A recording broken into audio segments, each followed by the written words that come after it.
साधारण को असाधारण बनने में वक्त लगता है।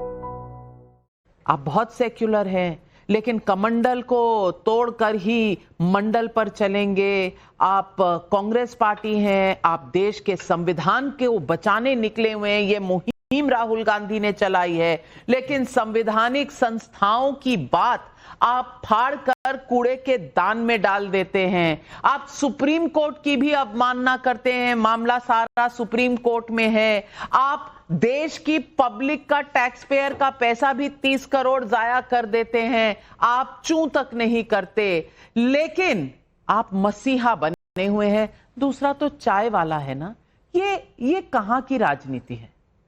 नाविका जी, शुरुआत में आपने दुष्यंत कुमार जी की कविता सुनाई थी, मैं उसी को वहीं से कंटिन्यू करता हूं। आज ये दीवार पर्दों की तरह हिलने लगी, शर्त थी लेकिन कि ये बुनियाद हिलनी चाहिए। हर सड़क, हर गली, हर नगर, हर गांव में हाथ लहराते हुए हर लाश चलनी चाहिए। मेरे सीने में नहीं तो तेरे सीने में सही, हो कहीं भी आग लेकिन आग जलनी चाहिए। हमारा उद्देश्य सिर्फ इतना है, आग जलाने का। सरकार की कुरीतियों के खिलाफ जनता के बीच, जनता के दिलों में वो आग जलाने का काम हमारे नेता राहुल गांधी जी कर रहे हैं।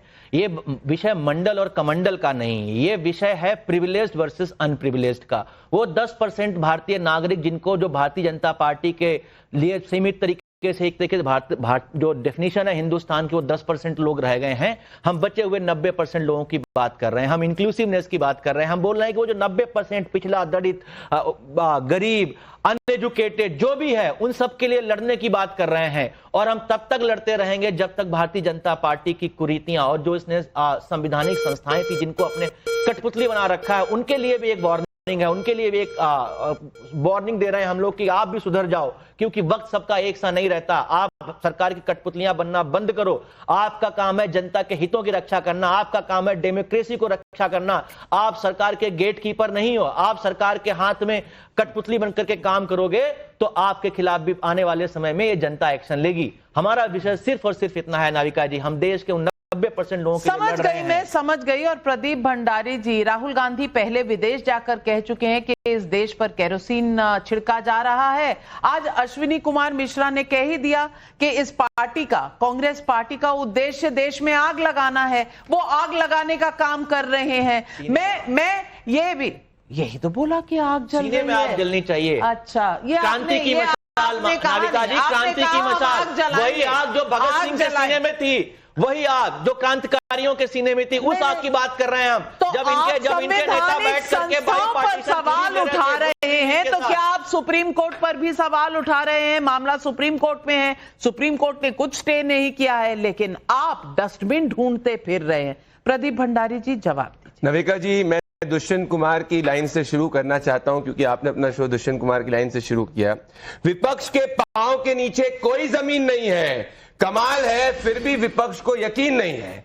दरअसल आज कांग्रेस पार्टी और आरजेडी ने स्पष्ट कर दिया है कि ये माओवादियों और नक्सलियों को अपने आका मानते हैं, क्योंकि आरजेडी एक तरफ बात करती है चुनाव को बॉयकॉट करने की, जो एग्जैक्टली नक्सली किया करते थे इन इलाकों के अंदर जहां इनका प्रभाव पहले कांग्रेस के शासनकाल में हुआ करता था।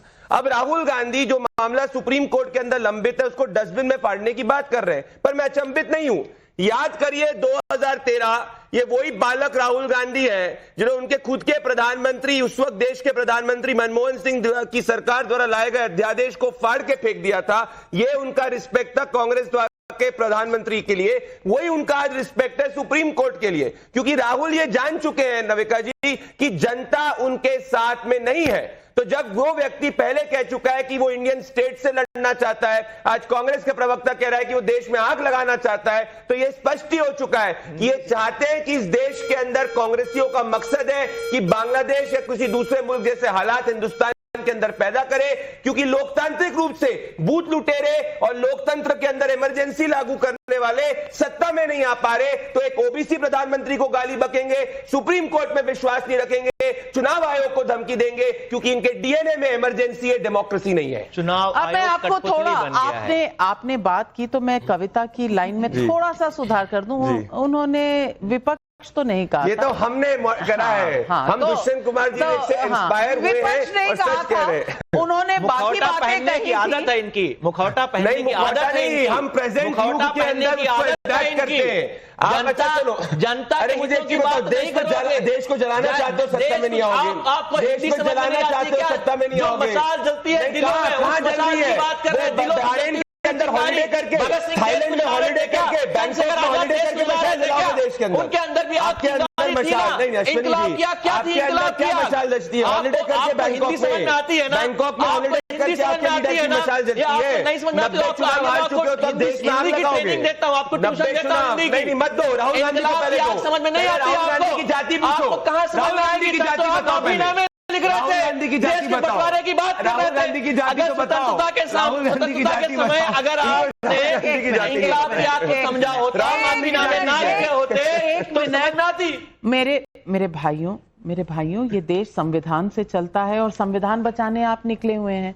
तो मैं बादशाह आलम जी आपसे पूछना चाहती हूँ, जब संविधान बचाने की बात होती है, चलिए आपके सवाल हैं एक संवैधानिक संस्था पे, सवाल सराखों पर, विपक्ष का काम है सवाल उठाना। आपने सवाल उठाए हैं और आपने सही फोरम चुना है कि ये सुप्रीम कोर्ट में जाना चाहिए, मामला सुप्रीम कोर्ट के अधीन है।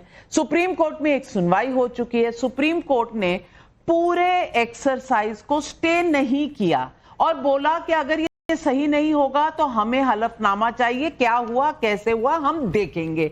अब वो देखेंगे तो देखने में 2 दिन बाकी हैं, सोमवार को वो देखने वाले हैं, लेकिन इतनी बेबसाई क्यों है कि कभी डस्टबिन खोजते हैं, कभी धमकियां सड़क पर निकल के देखते हैं कि हम आपके पीछे आ रहे हैं, हम आपको देख लेंगे। ये भाषा होती है किसी देश में लोकतंत्र की? और लोकतंत्र के मंदिर के अंदर ना जाना, सारी दुहाई बहा देना, ये कौन सा लोकतंत्र आप बचा रहे हैं? आज देश को समझा ही दीजिए। देखिए नयिका जी, हम लोग संविधान को मानने वाले हैं, लोकतंत्र को बचाने वाले हैं, और इसके उल्टा ये बीजेपी है। संविधान की दुहाई तो ये देगी, लेकिन संविधान के मूल्यों से छेड़छाड़ करेंगे, उस पर सही से ये चलेंगे नहीं। अब जहाँ तक संविधान बचाने का मुद्दा है, चाहे SIR का मुद्दा जो आया है और ये संसद के जो है इतने घंटे बर्बाद हो गए, तो ये संसद चलाना और न चलाना ये तो पक्ष के हिस्से में होता है। अगर पक्ष चाहेगा तो संसद चलेगी, या पक्ष नहीं चाहेगा तो संसद नहीं चलेगी। विपक्ष के सवाल जो बिगनिंग वो आपके जो पहलगाम के बाद है, वो आज भी सवाल वहीं मुंह बाए खड़े हैं। एक सवाल का जवाब नहीं दिया, जिससे हम सवाल का जवाब पूछते हैं तो उसके बदले में दूसरा चला आता है। आज हम इलेक्शन कमीशन से सवाल पूछते हैं तो उसमें ये बीजेपी JDU के लोग आ जाते हैं। भाई आप इतना क्यों उसको प्रोटेक्ट कर रहे हैं? इतना आपको संवैधानिक संस्था, आप ही को भरोसा है संवैधानिक संस्था पर? विपक्ष के लोगों को भी भरोसा है? आइए, संवैधानिक संस्थाएं जब संविधान के तहत काम करती थी 2014 से पहले, तो उसमें एक से एक इलेक्शन कमीशन आए, जिनका नाम आज भी लिया जाता है। TN सेशन का नाम लोग कितने इज्जत के साथ लेते हैं। पार्टी पे चुनाव लड़े थे TN सेशन? तो अब इसमें अपनी बात खत्म कर लूं, करिए सर, ठीक है? तो उस वक्त नाम लिया जाता था। अब इस वक्त जो चुनाव आयोग का जो आपने सिलेक्शन किया, ये गणेश कुमार जी को, ये इनका प्रोसेस क्या आपने अपनाया कि CJI को हटा दिया पैनल से, कि अपने मन का जो आप चुनाव आयोग लाएंगे उससे अपने मन का काम कराएंगे। लेकिन मैं मैडम आपके चैनल से ये भी एक मैसेज देना चाहता हूँ गणेश कुमार जी को कि वो धनखड़ जी का भी देख लें क्या हाल हुआ। ये भी जब तक 5 साल ये सरकार में रहे, कहीं गवर्नर रहे, कहीं राज्यसभा के सभापति रहे, और पूरी संवैधानिक मूल्यों के साथ खिलवाड़ करते रहे। जो बीजेपी चाहती थी वो इनसे कराती थी, और आज बीजेपी ने इनको दूध के मक्खी की तरह से निकाल के फेंक दिया। ये भारतीय जनता देख रही है। मुझे समझ नहीं आता बादशाह आलम जी के हंसूं के रोऊं। आपका कहने का मतलब है कि 2014 से पहले इस देश में सब कुछ ठीक ठाक था, सारी संवैधानिक संस्थाएं सुचारू रूप से चल रही थी, इस देश में में कभी भी कोई इस तरह का संकट आया ही नहीं। इससे पहले सब सुचारू रूप से चल रहा था इस देश में। क्यों करण वर्मा? नाविका जी, ये तेजस्वी जी ने अभी क्या बोला था कुछ दिन पहले? शहाबुद्दीन अमर रहे।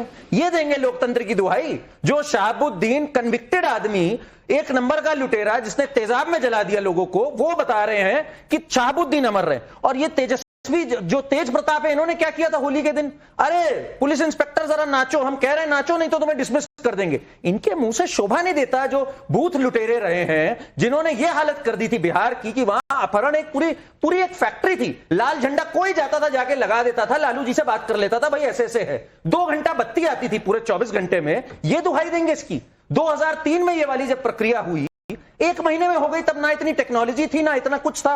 आज इनको हर बात पे, और ये पूरे विपक्ष है, आपके सामने जो तीनों बैठे हैं ना, ये अलग अलग स्तर पे गवर्नेंस में फेल हुए हैं। ये कांग्रेस पार्टी है, देख रहे हैं आप क्या हालत कर रखी है इन्होंने।